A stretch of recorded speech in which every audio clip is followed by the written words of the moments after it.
Blog Talk Radio. Last night I saw a lunar eclipse in the sky. Then something happened in my mind's eye. I saw you in a whole different light.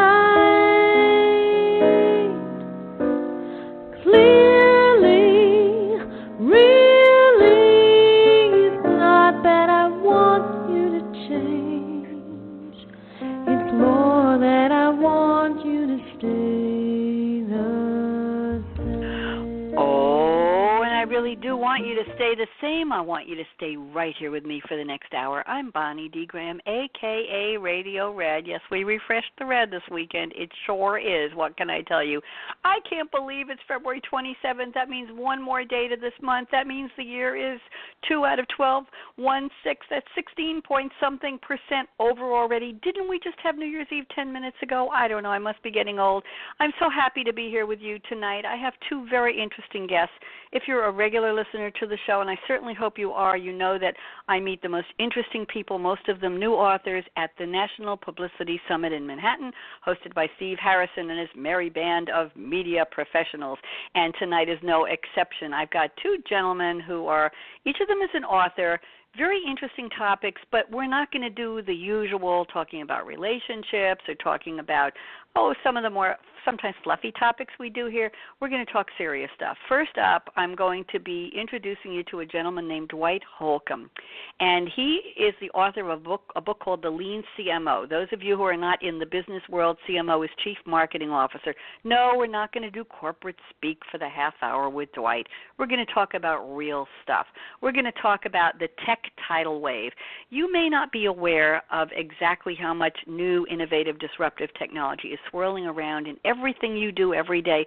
We're going to talk about that, and Dwight is going to give some tips to those of you who might think about or know somebody who is thinking about starting a business. Maybe you're a wannabe entrepreneur. Maybe you're an intrapreneur. That's somebody who does some innovation creation inside of a company where they are full-time or part-time employed, where you don't do it on your own, you do it inside the company. So we're going to talk about data swirling around us. We're going to talk about the Internet of Things. I can hear all you saying, what? IoT, I work with it all the time in my business radio shows. We're going to talk about 3D printing. If you're not fascinated already, I guarantee you will be by the time Dwight brings you up to speed on the tech tidal wave, we're calling it. So I can't wait to speak with Dwight in just a few minutes. Second half, well, time to buckle down on the finance side. Very interesting gentleman named Robb Hill. He's a financial advisor. He's the author of Ask the Right Questions, Get the Right Answers for Sound Retirement Planning. Robb has some interesting historical facts to share with us about how our society went from a thrifty, save, wait for it, to I'm going to get everything I can. I'm going to go into debt. I'm going to build up that credit card. I'm going to just get everything I want now. Maybe I'll think about paying for it later. Live for today, forget about tomorrow.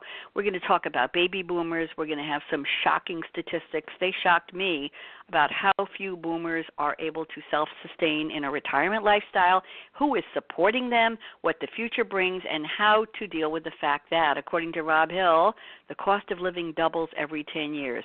Don't do the math. Robb will do it for you. He's really good at that. And we'll talk about what retirement really, really is and how to plan. So some really serious topics today. But before we get into that, I want to say a shout-out to LLL, lovely, lanky Laura Legs. That's 4 L's. And Gary the G-Man. We finally gave Gary, her sweetheart, we finally gave him a name. They are my most loyal listeners for many years now, and we're thrilled to have them on board. Laura always emails me after the show and tells me how much she learned, and I think that's very special.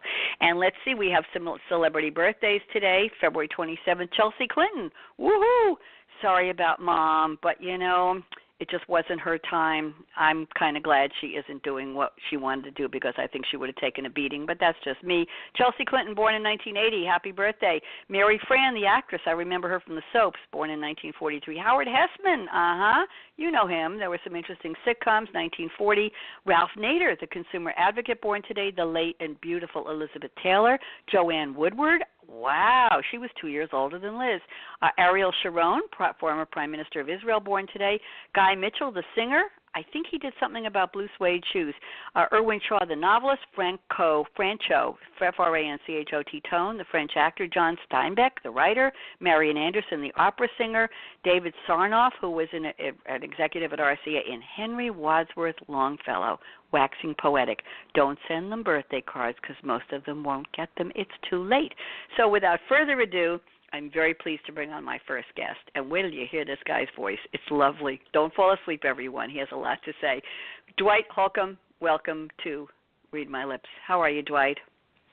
Hi, Bonnie. What a great introduction, and thank you so much for having me. I'm so honored to be here, and I have enjoyed listening to your show. I think it's just such a great platform for so many wonderful different types of people to come on and express so many different great views, so I'm really happy to be here. Thank you.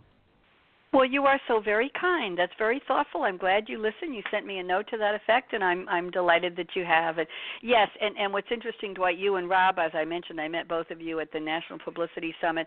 It's basically a cross-section of the world there, isn't it, with the people who attend and come to pitch their books. Would you agree, Dwight, there's somebody with a topic on almost everything if you look around the crowd? Yep. I agree 100%. It was an amazing and very diverse group of people. What a great event. I'm so glad we had a chance to meet there, and I'm so glad I get to be on the interview with Rob, who I had a chance to meet there as well. He's such a great guy, such an interesting person, so lively and fun to be around. So I'm so happy he's on the call as well. We're having a love fest. This is great. I love it. Now, listen, Dwight, your book, I read your book. I do business radio professionally, and your book is really cool for somebody who knows what a CMO is. This is not that audience, but, you have so much good information about what we're going to call the tech tidal wave. I believe that was your term. It's swirling around us, as I said in my intro. I would guess, Dwight, that many, maybe most, I don't want to offend anybody, of my regular listeners don't know what IoT is if I said that. They don't know what AR, VR, AI. I use those terms every day in my business radio shows. You know what they are. Let's talk about some of this technology. You sent me a great list of statistics, of information on definitions. I don't want to just sit here and read it. I'd like you to go through the highlights of if somebody wants to open their eyes from their everyday world, they're not involved in technology, but it's impacting them, maybe everything they do. What do people need to know that's most interesting about this tech tidal wave? Dwight, I'm going to let you go through these stats, these factoids, and then we'll talk a little bit about them. So what would you like us to know about? Okay. Well, thank you, Bonnie. So I believe, to keep it as non-businessy as possible, everybody has so many different things that they're starting to be impacted by. And so I'll just read a couple of the stats. There's a number of different resources that I get these from. But so 90% of all data in the world has been created in the last 2 years, which is unbelievable. And the current amount of data I want you to define data. I want you to define data so people know exactly what it means. So data now really is any piece of information about anything. It could be, and in this case now, the Internet of Things, which are devices that collect data. It could be the temperature in the air. It could be it could be any possible measurement you can think of, including voicemail, including touch points and things that are triggered by apps and GPS. I mean, everything that can possibly be measured is being measured now. So all of this data, it used to just be what we entered in a computer. We'd sit at a computer and we'd type in information about Joe and Joe Smith, and he makes this much money, and that would be your data. He would be this list of people. Now it's not just about the accumulation of the data, that the specifics of the person. It's everything they do. It's everywhere they go. It's everything around them, the environment, how it impacts us. So it's called big data for a reason. It's big data because there's just so much of it.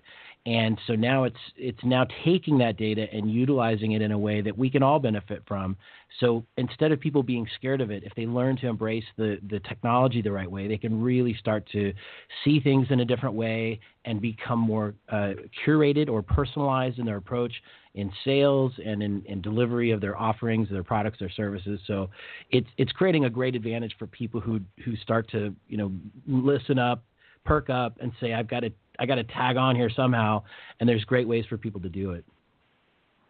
Now, Dwight, thank you for that, and I want to give an example, something that I was surprised. I think a lot of my listeners probably like me enjoy crime scene dramas, not the gory stuff, the NCIS stuff, and the Rizzoli and Isles, which just retired a show last year, and major crimes, and I don't know, Conviction, and any of those shows that deal around crimes and trying to solve them or trying to figure out whether they really were committed by whoever is being incarcerated. That's the theme of Conviction.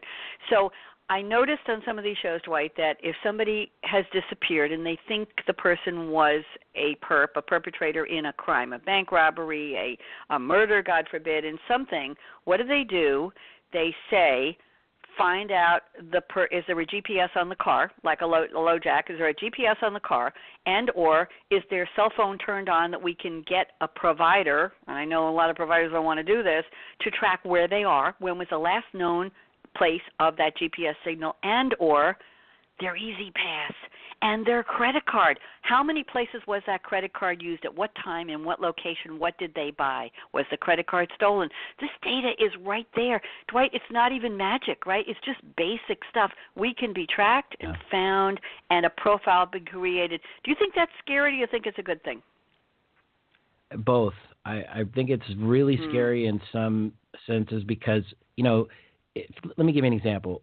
If you just think about how many apps that we all download on our phones, and look at the permissions that they ask for, especially on Android, it'll say this app wants permission to access your phone and your files and your recordings and so if you're a small company and you don't have great cybersecurity built in, and somebody hacks into even if they're a trustworthy source, if somebody else hacks into their network and gets into their ability to access your device, all of a sudden, whoever gets into their information has everything about you. I mean, and think of how many types of apps that ask for this information. Like you said, this profile across all of the different data points and the things that people can access, you could know every single thing about somebody if somebody hacked into that. And in a good way, it's being used to make sure that we're getting stuff that's relevant to us more than ever before.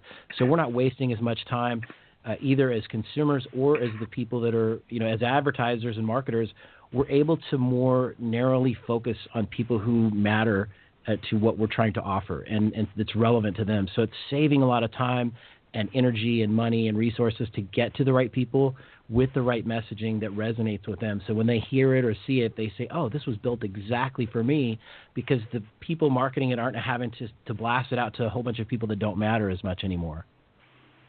So let's relate that to the fact, if I go on Zulily and I look at a dress, that's a women's and children's clothing company, and I was made aware of them. I haven't bought anything, but I go and look sometimes at a red dress. Red's my color.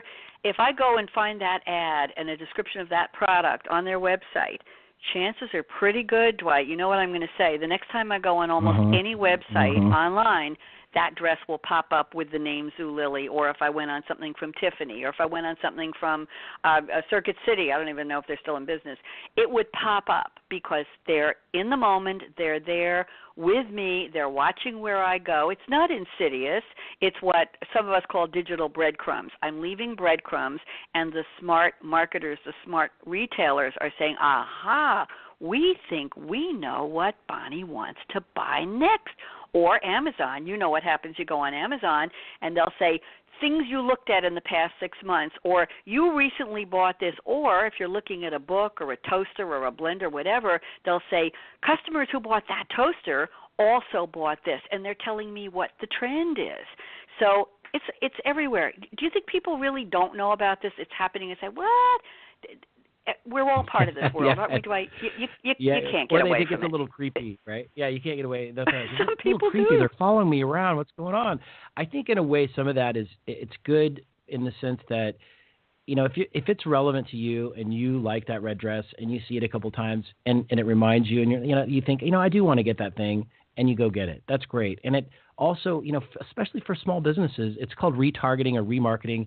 Google offers it as one of their ad options, but you can also turn it off. So if you get followed a few times, and thank goodness Google put this in there, but usually you can say, I've seen this ad too much, or turn this ad off, which is nice. But at the same time, for the little guy who's out there trying to get his name out there, get her name out there, get their products out there, at some point, they're going to be able to tap into tools like this and many other tools that weren't available before that the little business can do and can afford and can get in front of people in a better way that used to be that only big companies could do that. So there's both sides to most of these stories. There's the good and the bad, and we're moving really quickly into this era, and like it or not, I know people that say, well, I'm not getting on. I'm not doing anything. I'm staying disconnected. But as much as they think they may be, they're not, especially if they have a phone. I know a lot of people, they won't you can't on things run, like LinkedIn. You can't hide. But technology has no moral code, no moral core, no ethics. I'm talking about that on one of my radio shows this week about these digital breadcrumbs and how retailers can create a 360 profile of almost every one of us by now, whether we know it, whether we like it or not, and how much there's no such thing as privacy anymore. You cannot run or cannot hide. A funny thing is I ask my guests on my business shows, where are you calling from? Because I have panelists from all over the world, but I tell them in the prep call, Dwight, I say, I don't need the Google map coordinates of the roof of your office building or your house. I just want to know the city where you're calling from because I don't want to frighten them. Now let's get back to our topic here. You have another thing interesting. 50% of banks will be using AI in 3 years. I know AI is artificial intelligence. Those of us, I will say, in the know or in the industry, technology, call it AI. The level set for me, Dwight. What is AI? It is all around us. How would people recognize AI? Are we using it? And you and I both know almost everybody's using it already. Give us some examples so people will know AI. Next time they hear it, they'll say, oh, Dwight Holcomb on Bonnie's show told me what that is. So go ahead. Be the teacher, Dwight.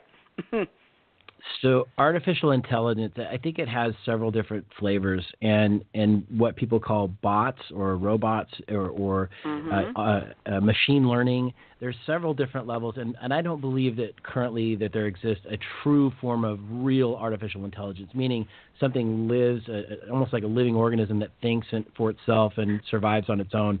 Mostly what these applications today are doing is they're reaching into areas where they can take a very large amount of data, assimilate that data, and make something meaningful out of it. I'll give an example. So I'm a graduate from UCLA Anderson, and there's a fellow alumnus who invented a product that for call centers, so really big call centers with a lot of phone calls, they can tag a call as either successful customer interaction or unsuccessful.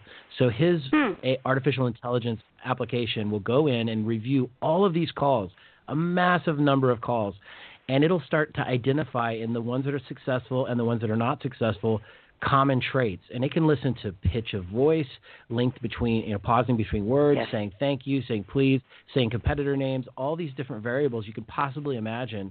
And then it can say, with the successful calls, we found these to be the highest number of traits. Those should be the things you move forward with in your training. Or likewise, the things that are unsuccessful and that make a bad call, it can say avoid these things. And so those call centers that take on that kind of the technology using the artificial intelligence in that way, they can create huge competitive advantages because they can lower the cost of dealing with customers and lowering the cost of losing customers. If they have more good outcomes and less bad outcomes with customers, they retain more customers, and that's the most expensive thing is it's less expensive to retain a customer than it is to gain a new customer. So that's just one area where if they embrace that technology, they can create these game-changing competitive advantages against their competitors.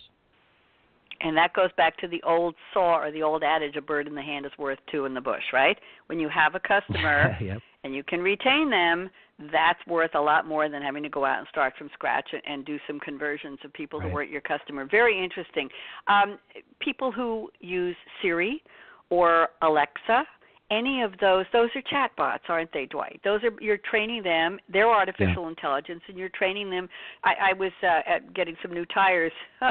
Didn't want to be there, but I had to go to the shop last week and get new tires. And there was a gentleman who owned some kind of an automotive tool company. He was standing there, and we were all having a conversation. We all drove the same sports car, talking. And then he said, "Excuse me," and his phone, which was on a holster in his belt, rang. He didn't touch the phone. He tapped. He had a Bluetooth. I haven't seen one of those in years. Tapped the Bluetooth, and he said, "Answer." and his phone answered without him touching the phone to look at to answer. And I was aware that he had trained it, and we have voice recognition, so it really is all around us. Your points are so well taken. If anybody, and I'm talking to our lovely lanky Laura Legs and Gary the G-Man, people like that who may be thinking about a business someday, who may be curious about how would you be able to have the marketing that the big guns, the big guys and gals have. You really can take advantage of an awful lot that's out there digitally today. Would you say that's the first tip for entrepreneurs? We're not talking entrepreneurs yet, but entrepreneurs, Dwight, it's there. I agree. There's so many things that exist today that were not even close to being in the market even 5 years ago. So I've started 4 different companies. 2 failed miserably, and some of my best lessons came from those failures. But learning how to operate lean and to learn to look for new technology and new ways of doing things, looking at outsourcing and crowdsourcing and all these new different platforms, they've created efficiencies for me that have made the absolute difference between success and failure. So I really believe it's important to take a look at the different things. And it's not just for business, just everyday life. If you can free up some time in your life by using some of these technologies, it's worth it because you gain some hours back in your day by doing it.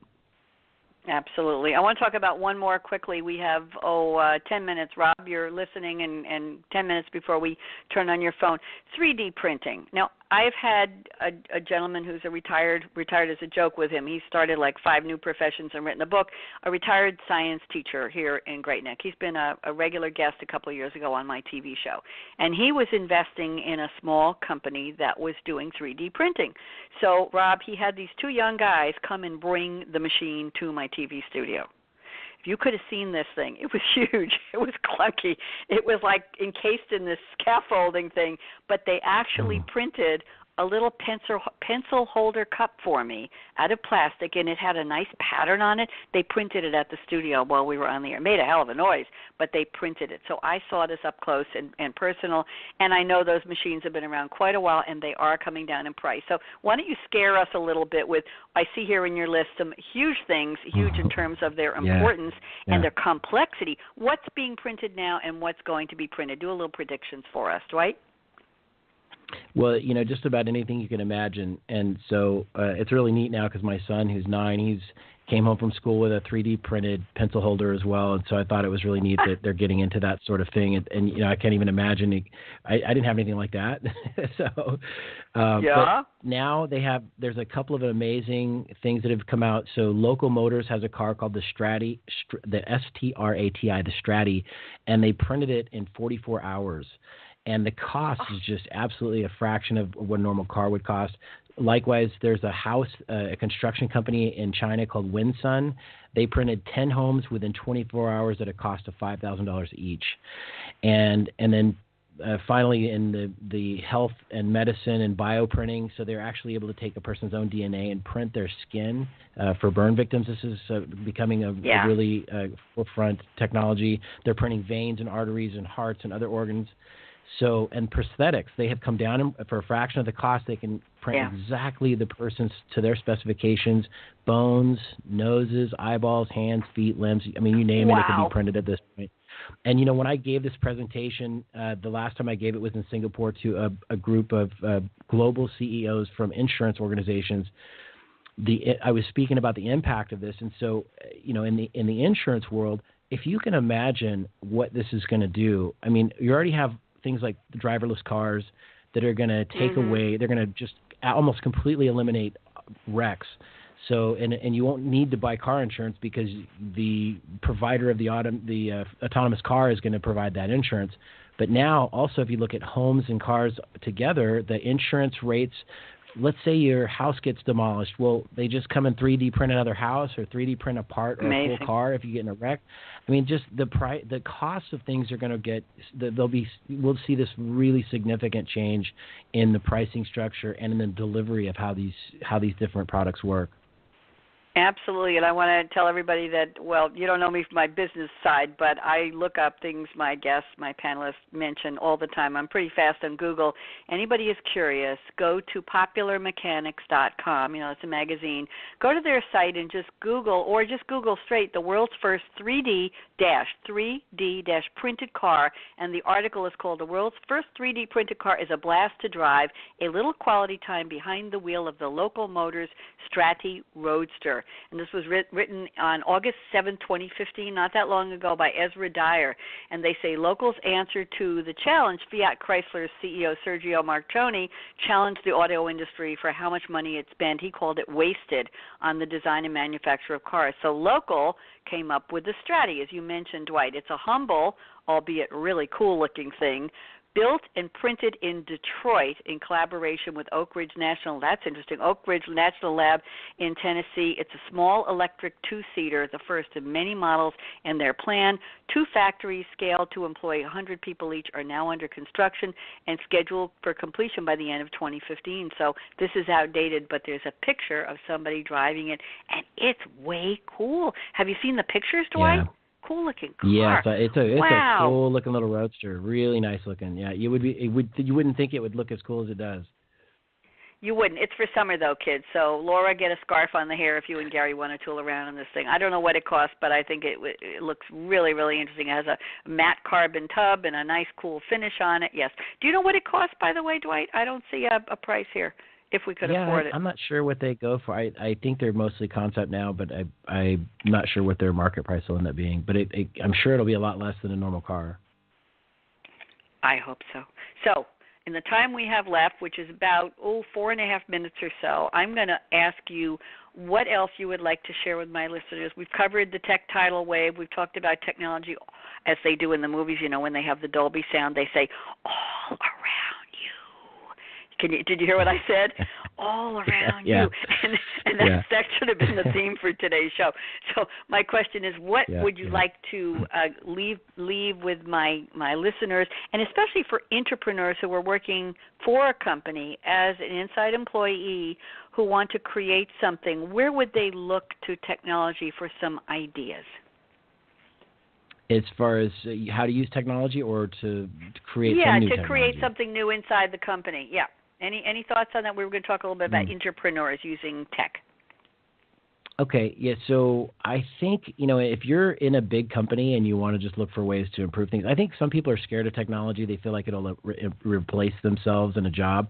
But I believe, and we were talking a little bit about, future-proofing your job. Well, I think if you embrace technology and you find ways to utilize it in your current position, if you're in a company or if you're an entrepreneur looking ready to start out, it can actually help you become more productive and shine through as somebody who's innovative in your company. So, one of the scariest things I heard recently is that Watson, IBM's Watson, they did a lung cancer diagnosis test, and Watson scored 90% and doctors scored 50% on the diagnosis accuracy, which to me is really scary. But if you're a doctor and you embrace that and you bring Watson into your business, you're going to pick up a lot more customers because you'll be able to advertise that you have a better success rate using Watson.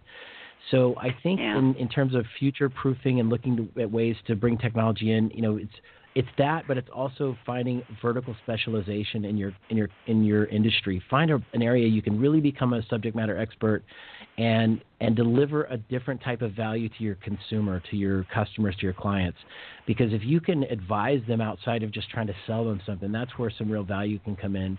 And I think also more than ever, people have to look at I say that the saying is think locally, act globally, but I say it's think locally, act locally, but resource globally. There's so many amazing resources that exist all around the world now where people are willing to do something for, they're specialists in different areas. This whole notion of fractional CIOs and fractional CMOs, and there's fractional is where you don't have to hire a full-time person, but you can have all those resources available at a fraction of the cost. And so that has become a real big trend. And for all the people out there wondering what to do, there's hundreds of tools. I think if they just pick their top 10, what I call power tools, get on social media and find out if you're looking at where your customers are and where they're communicating, where they're living and breathing, and you can start dialogue with them. That's one of the best new ways to get in front of people is just pick your top 10. You don't have to worry about 200 of them. Maybe even pick your top 3. Just start somewhere. Get in there, get active, start communicating with people, and you'll find that you'll go a long way in being able to better get in front of people in a way you could never do before. And so there's a great book by Seth Godin called Tribes, and he goes into this, and it's really such a fascinating read on how people can do that. And then finally, attrition is going to start. If you embrace all this stuff today, just like in the stock brokerage market before when technology came along, a lot of people lost their jobs. Well, the people that started doing it differently and embracing technology, they picked up all the new opportunities from the gap that existed from all those people that left the industry. And so some of these things, if you look at it, glass half full, half empty. If you look at it as glass is half full, some of these things can turn into great, huge opportunities for people if they just embrace it now, start getting used to it, start getting involved, start educating and learning. They'll get there. Very, very well put. In your book lists some very interesting, and thanks for sending me the PDF. It looks great. Your book talks about lean learning. Always be curious, always learn, but make sure you're learning what you need to learn. Follow the thread, right, of what you need, what you think you need at that point in time. I just have to add 2 more pieces of information. Robb Hill, I'm warning you, we're almost ready to open your mic. I Wikipedia'd one of my favorite places to go, the Stratty, and here are one caveat is it's only considered a neighborhood electric car. It does not have a range more than 100 miles, and it does not meet the standards for highway driving. However, you can get one between $18,000 and $30,000. So if you got a little spare shekels in your pocket, kids, and you really want a cool car to tool around in and impress it, what is that? Oh, we printed a 3D printing in my backyard or something like that. Anyway, really, really cool. So it's affordable, but it's probably going to come way down. Fascinating topic. Dwight, such a pleasure. Let's give your website before we move on. I'm going to close these notes so I can go to something else. Let's give your website before we move on. So where would you like people to go to learn a little more about you? Sure. So our company is called HC Development. The website is hcdco.com. That's Henry, Charlie, David, Charlie, Oscar.com. And then my book site for the Lean CMO is just leancmo.com. I'm going to spell that because I like to spell URLs. That's not a very long one. LEANCMO, and upper and lower doesn't matter. It's not case sensitive. And you can also find out more about this very smart, handsome gentleman by going to his name website, DWIGHT, Dwight Holcomb, HOLCOMB. Put it together, DWIGHT, and you'll find Dwight. And now, you know what I'm going to do? I warned you. I'm going to click on Mr. Robb Hill's microphone. Robb, don't say a word, but your mic is live. I'm looking at his picture, Robb Hill Enterprises, and we're going to be talking about retirement. By the way, are you close to retiring? You look very young to me, Dwight, but do you have your eye on a retirement at some point in the future? Well, I hopefully will a little bit more than I do currently after hearing Robb. So I'm looking forward to this because I'm 45 now. Got a couple years left in me, but I definitely need to keep getting better at this future planning. You're a baby. You're a baby. You're so young, my goodness. I don't normally talk to people like you. My son is older than you, for God's sake, Dwight. No comment, please, Bonnie. Okay, so Dwight Holcomb and I, TMI, I know. Dwight Holcomb, it's been a lot of fun talking to you, Dwight. I hope this was somewhere part or all of what you wanted to cover. It was really a good conversation, and I appreciate you playing in the sandbox with me. You can tell I'm in a really good mood tonight, but I always am on Mondays. I want you to try your best to match me word for word. I'm going to count to 3, and we're together going to try our best to say, welcome, Robb Hill. Welcome, Robb Hill. That's 4 syllables. You think you can handle it? You ready? I think I'm ready. You were born ready. Here we go. On the count of 3. 1, 2, 3. Welcome. Welcome. Robb Hill.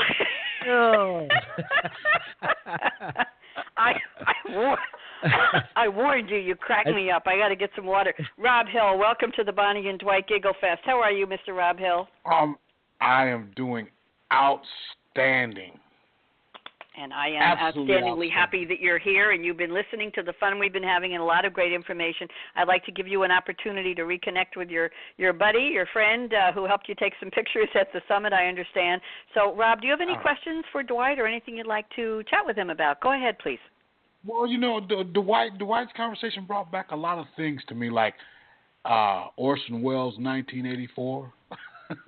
you know, the 3D printing. You know, when they first started that was called stereolithography. No, really?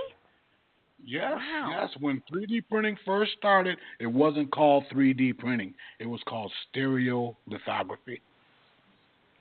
And it was I'm an Googling that amazing right process. now, and you knew I would. Yes, stereolithography printing. Here it is, stereolithography. Wikipedia says, also known as stereolithography apparatus, optical fabrication, photosolidification, or resin printing, is a form of 3D printing technology used for creating models, prototypes, patterns, and production parts in a layer-by-layer fashion using photopolymerization.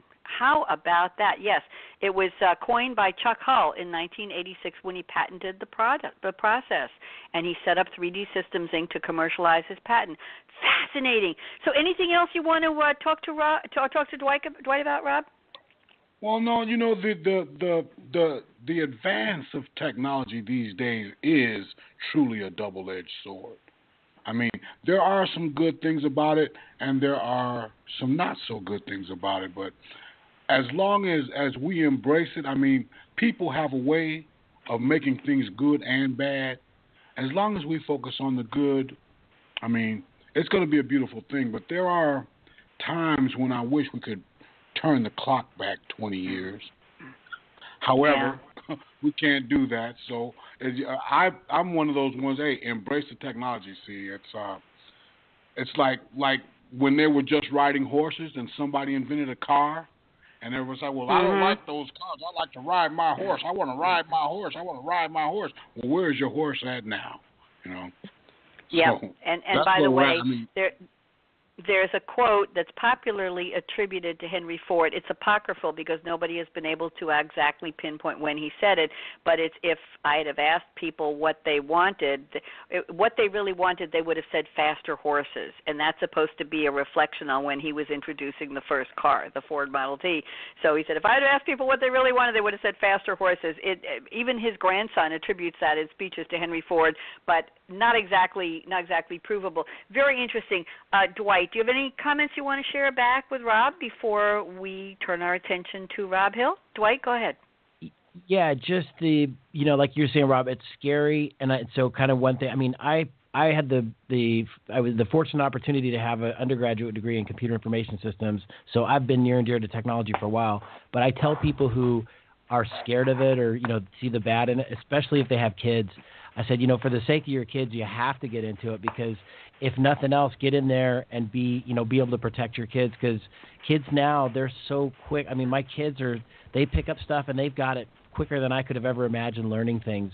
So I kind of just encourage people that, if not for yourself, if you have kids, do it for your kids, get involved, and that'll help, once you get involved and you'll learn stuff you didn't even know you knew, and you can protect your children better that way as well. But for business, once people kind of get over that hump of getting in and getting to use these, like even my mom, when she first started using technology, she wouldn't touch it. Now you can't get her off Facebook, so it's cool. So it's fun. It can become fun, and if you see the positive in it, you can look beyond the negatives because those are coming no matter what we do.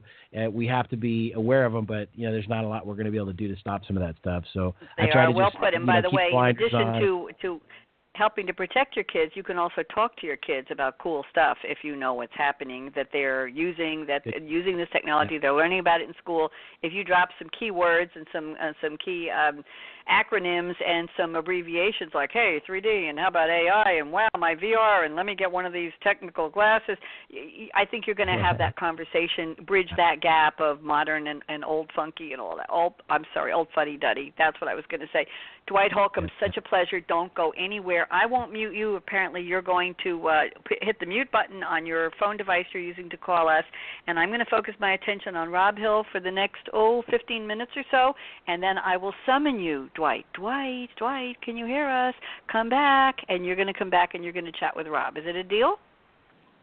You got a deal? It's got a deal. Okay, good. So thank you very much, and now let me focus my attention on Robb Hill. Rob is a financial advisor, as I mentioned in the opening. His book, I have it here in front of me, Ask the Right Questions, Get the Right Answers for Sound Retirement Planning. And Rob defines or describes our society now as I want it now, give it to me now. We have a mentality of buy instead of save, consume instead of work. Go into debt, live for today, not tomorrow. So, Mr. Robb Hill, I want to welcome you officially to Read My Lips, and let me ask you, how have you been since we met in October, Rob? I have been doing absolutely outstanding. It's just, you know what? I'm glad to be anywhere. It's just a beautiful life. Life is good. Yes. Wow, I haven't heard that. I am glad to be anywhere. I haven't heard that from anybody. What was it? I used to have a stockbroker years ago. I think he was Dutch, Rob, and I would say, I can't remember his name. Theo. He called himself Theo, not Theo. Theo. I'd talk to him once in a while. I'd say, Theo, how are you? He'd say, Bonnie, every day better. And it was just so wonderful to hear that. I guess I never forgot it. That had to be 30 years ago. Some people just have that tagline. I know Dwight is listening, that tagline that makes him so memorable as a marketer.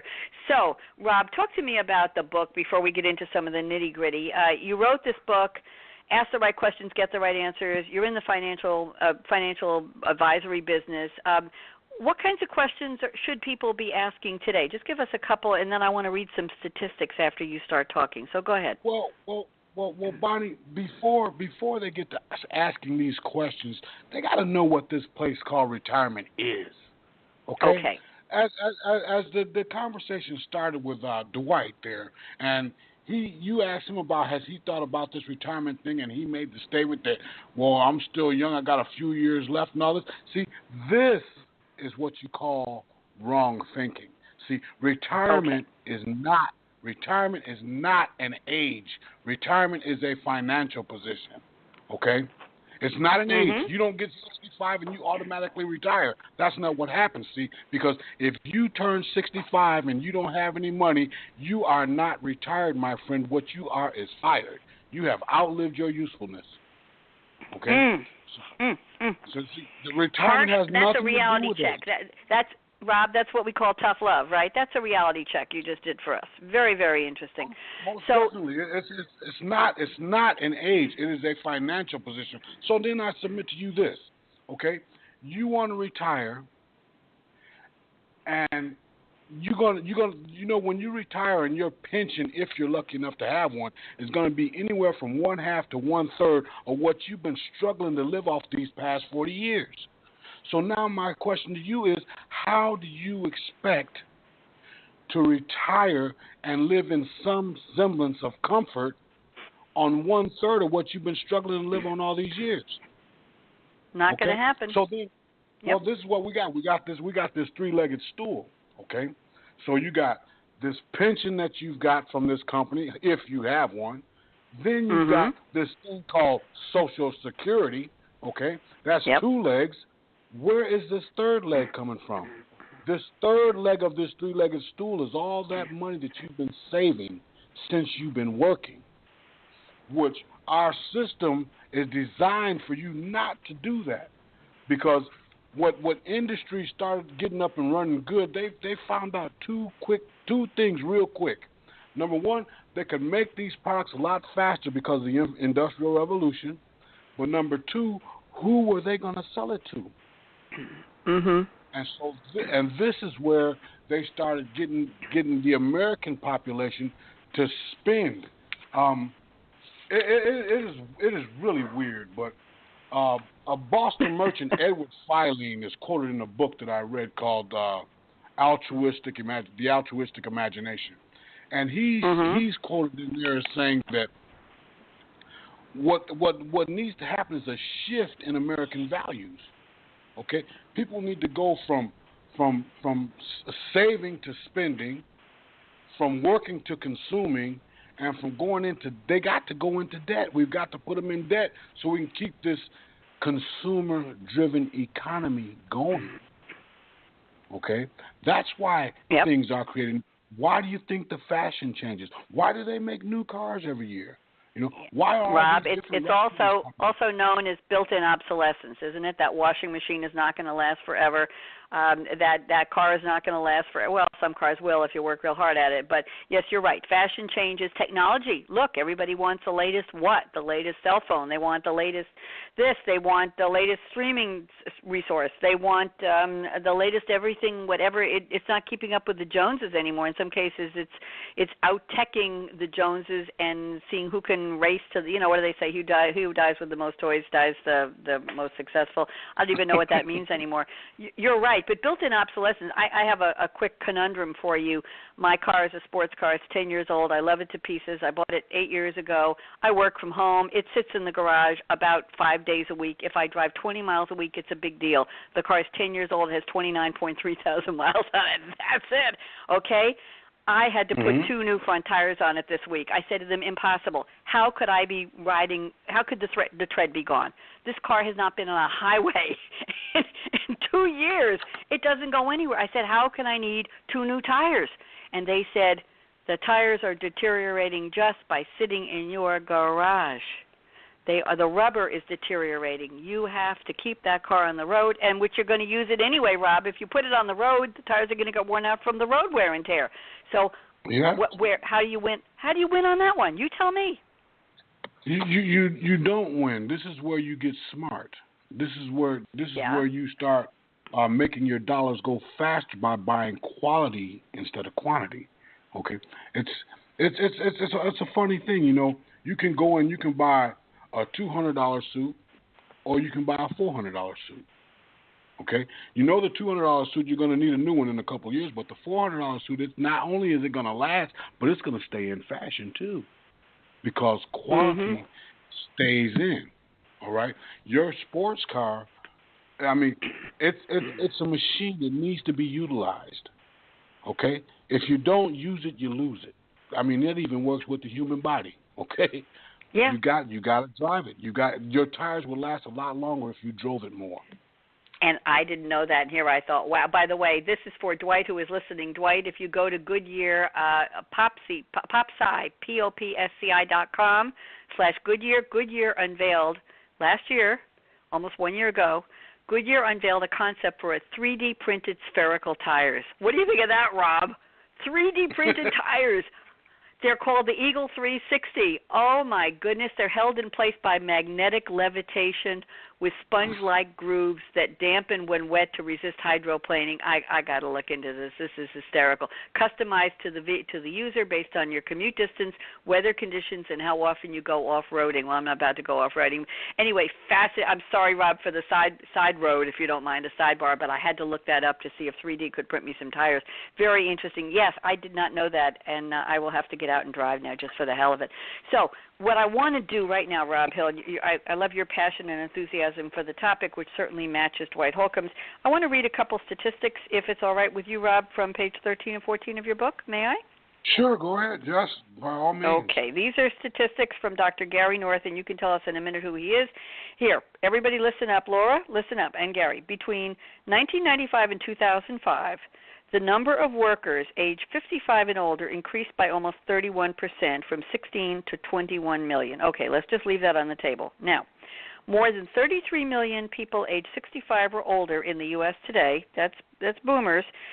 There are more than 33 million aged 65 or older in the U.S. today. By the year 2030, which is not that far off, this population is likely to exceed 70 million, more than double. Okay, so boomers are conquering the world. Now, at age 65, this is scary. 45% of Americans depend on relatives for financial support. 30% depend on charities. 23% have to keep on working, and only 2% are self-supporting. Rob, this is just killing me. And the last statistic, of all Americans 50 years old, 75% have less than $5,000 in the bank for retirement. Wow. These are not happy numbers, yes. Rob. So tell me what these numbers really mean to us. What's the interpretation and the importance? What these numbers really mean, in a nutshell, is that our system is working. Okay, we have a system that was designed to send people into poverty, so that the government can be justified for its existence. Okay, because the more poor people you have, the more they rely on government. Okay, And so our government has got to step in and help take care of these people. Isn't it funny? Do you know that every aspect of our lives, there is a government fee or a government responsibility or some kind of a government approval in every aspect of our lives? This is not the way this was designed to be. But money, big business, and all this has pushed us to this point. Now, the idea of retirement, it came about because of the Industrial Revolution. They needed these workers to get into these factories, but where were they going to get them from? Because most Americans were doing their own thing. They were bartering and trading with their neighbors and all this kind of stuff. And so the factories came along, and they need workers. And so what do? They promise, if you drop your business right there and you come and work over here, you work here for 30 years, we'll take care of you in your old age. At the time when they did that, yes, at the time when they did that, people were only living on average 18 months after age 65. They were living 18 months. Wow. Business could handle that. They could take that, okay? But now, fast forward now, people are not living 18 months. They're living 18 years. Yeah. And this is putting a big dent in the bottom line. And what a lot of people need to understand is that business does not go into business so that you can have a job. Business goes into business for profit. Okay? They got to take care of them shareholders. Number one. Tough love. Everything. Tough love. Yeah, everything that they got to give to the pensions and the health care and all that, it takes away from the bottom line.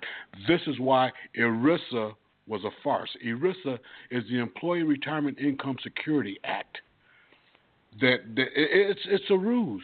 What it did was it took the burden of retirement off of the employer and placed it squarely on the back of the employee, but they don't know it. They don't know it. Rob, I want to make sure we use the time we have left. I know it's moving very quickly. I will tell anybody, I want to cover some of your recommendations. You have some very interesting historical sections here in the book about some pension funds that went broke, about some businesses, well-known businesses that went into bankruptcy, and the first thing that went was the pension fund and left thousands of employees hanging with nothing. Entire life savings during their productive job years were taken away. You talk about the 401k falling short. Really good information here. I did read your book cover to cover, and I was very intrigued. There was a lot in here that I did not know. So what I'd like to cover in the few minutes we have left, because it's only 8.5 minutes left, and I want Dwight to have a chance to talk to you. Rob, why don't you give us just your top 3 tips for choosing a financial advisor? I think that would really be helpful for my audience. So what do you say? Give them to me briefly in consumable, what we'll call snackable sound bites. So go ahead, Rob. Well, I would suggest first, before you get on that path to looking for a financial advisor, you got to educate yourself a little bit. And okay. Then what you got to see, you got to decide what it is you want. Then you got to decide what you're going to have to give up in order to get it. And then you need to go start looking for a financial advisor. Because what you get for free, my friend, is called nothing. Everything costs something. We live in an exchange society. You're not going to get anything for free. So you're going to have to give up something in order to get something, right? So yep. I will go straight down the list because I got the first thing you want to do is you want to get some references. You want to know who you're dealing with as far as this financial professional. Okay. Number 2, you want to know if he is going to be dealing with other professionals too, because it's more than just money. I mean, there's some legal ramifications and all these things that have to be considered. And then he's got to be working with other professionals. Okay. And number 3, the third thing I would suggest as the top 3 things to do would be ask them, are they keeping up on the constantly changing demographics of our money system these days? I mean, are they looking at these different vehicles? You know, they promote all these things. They talk about, well, silver or gold or this or that or stock market or whatever. All these things are good when you can tolerate the risk. Yes. But see, these things are no good when you're talking to somebody that's getting ready to retire or already retired and all that. Well, you need to buy gold. Why? Gold is not a medium of exchange. Cash is king. Cash flow is what we need. See, retirement is all about cash flow. That's all it is. And we spend our time, we get these jobs because we need this thing called immediate income because we have these immediate bills. The goal of retirement is to get to this place called residual or passive income where you keep on getting paid but you don't have to go to work. That's what we're looking for. And see, our system is designed so that it gets people to they get so wrapped up into being entertained and having all the latest new gadgets and all this kind of stuff that they cannot take care of themselves. They're going to have to rely on charity and all this kind of stuff because they've spent all the. Yeah, you remember, Bonnie? Do you remember the ant and the grasshopper? That fable. Sure, of course. That right there, I remember we seen that in school way back when they were teaching real things in school. Okay, and that it runs right along with where we are right now. We got so many grasshoppers around here and only a few ants. Well, you know what? I'm just going to give everybody a quick reference point. And, Dwight, I want you to unmute yourself because I want you to have about a 1.5-minute chat. That's all we have until we go to what's next for you. Rob, fascinating. Your book is very well done, by the way. I compliment you. The Ant and the Grasshopper, alternatively titled The Grasshopper and the Ant or Ants, is one of Aesop's fables, number 373 in the Perry Index. The fable describes how a hungry grasshopper begs for food from an ant when winter comes, and the ant refuses him. The situation sums up moral lessons about the virtues of hard work and planning for the future. So there you go. Okay, so Dwight, are you back with us, Dwight Holcomb? Say yes? Yes, I'm here. Yes. Can I hear a yes? I think we're going to call Robb Hill. We're going to give him a new nickname. It's going to be the Tough Love Reality Check Financial Advisor. I think that's what we're going to do because I think that's a compliment, Rob. That is definitely a comment. So, Rob, Dwight, I give you. I love it. Dwight, I'm giving you 1 minute to talk to Rob, and then we have to start wrapping up. So, Dwight, any questions or comments? Go fast. Yeah, first of all, Rob, congratulations on the book, and it's so intriguing to listen to you. I think we might have scared everybody because between the Big Brother watching and, where we're going with our financial mess, we might have scared everybody away. But my question for you is, I heard the statistic that 75% of people 50 years old and older have $5,000 or less in savings, something like that. So yes. Whatever that statistic is, what does that mean to us 10, 20 years from now? What's going to happen? What is that going to lead to? Well, it's going to lead to the poorhouse, actually. What needs to happen is, see, there needs to be a shift in thinking. See, people are running on bad information, and your actions are based on the information that you have. In order to change your actions, you've got to change the information that you're running on. Like that little thing about retirement not being an age. Okay? Mm-hmm. That is huge because retirement has nothing to do with your age and everything to do with your money. See, you talk to people and you ask them, well, what about retirement? And they say, 4 more years. You know that person is on the wrong sheet. He's on the wrong page. Yeah. Okay. Well, so what happens Rob, when? I wish we had more time, but I want to give you a chance, Rob. I'm going to give you we have barely 2.5 minutes left. Rob, 1 minute. What's next for you? Any book signings? I hope the book is doing well. It's really very well researched. Robb Hill, what's next for you? Tell me, and then we'll go to Dwight. Well, May 20th and the 21st, I'm going to be holding a seminar on. Well, it's a conference actually for up-and-coming entrepreneurs and authors and all that. We're going to help inspire you to the next level, and details of that are going to be coming out at a later date, but it is on my Facebook page. The book is doing well. It's a beautiful thing, and I hope that people apply this information. My website is rhillenterprisesinc.com, and you can get all the information about me there or on Facebook or on Twitter. We've got a lot of things going on here, so look forward to you reading the book, and please do me a favor and leave a review on Amazon. That would be very much Will do. And by the way, Rob is R-O-B-B Hill, H-I-L-L. So it's R, the initial R, Hill, H-I-L-L, Enterprises, plural, Inc, INC.com, RHILLENTERPRISESINC.com. There you go. Dwight Holcomb, talk to me quickly. You got 40 seconds. What's next for you? So thank you, Bonnie. So my company is everything that I'm working on right now, HC Development. We hire out as what's called a fractional CMO. standing for Chief Marketing Officer. We work primarily with software as a service and technology companies between 5 and 50 million in revenue, and we provide for them an entire virtual sales and marketing department. So this is a very big need in this specific market. So we've been able to help a lot of clients to quickly grow revenue, to help them in every functional area of sales and marketing to generate leads, to close business, to grow their business, go to that next level. So that's where I am spending all of my time right now, and it's going very well, and it's a great place to be. So thank you. Thank you very much, both of you. What a pleasure. And now you're going to take a deep breath, and we're going to do the big mwah kiss for financial, let's see, intelligence, financial astuteness, and for being aware of the technology that is already deep in your life. It's swirling around you, all around you. So here goes, gentlemen. Dwight Holcomb, Robb Hill, join me. Big deep breath, and here we go. You ready? We have 28 seconds. You can do that. Come on. I need more. That's it. Angry bees.